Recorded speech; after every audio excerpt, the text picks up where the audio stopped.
Malaysia telah dilabel lebih bagus berbanding Indonesia susulan kemenangan bergaya Malaysia ke atas Vietnam dengan jaringan 4-0 dalam kelayakan Piala Asia 2027 baru-baru ini.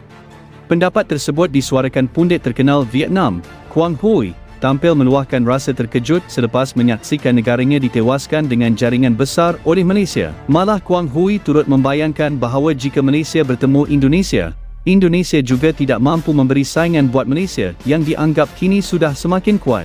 Saya benar-benar tidak boleh jangka pasukan saya Vietnam akan kalah seteruk ini kepada Malaysia. Kalau Malaysia bertemu Indonesia sekarang, saya rasa Indonesia pun tak mampu bersaing, jelas Quang Huy. Menurut Quang Huy, skuad kendalian Klamovski itu kini bukan lagi pasukan biasa-biasa Asia Tenggara.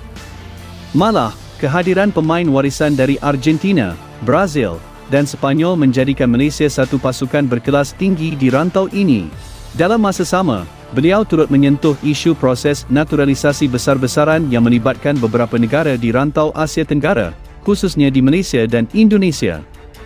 Menurutnya, terdapat kekeliruan dan persoalan tentang latar belakang pemain-pemain import ini dari sudut integriti dan peraturan FIFA. Namun, bagi Malaysia hasilnya sudah nyata. Prestasi di atas padang membuktikan strategi warisan dan naturalisasi yang tersusun semakin membuahkan hasil. Kemenangan besar ke atas Vietnam bukan sahaja menaikkan moral Harimau Malaya, tetapi juga mengubah persepsi bola sepak serantau. Bila pundit Vietnam sendiri sudah angkat bendera putih, itu tandanya Malaysia benar-benar berada di landasan yang betul.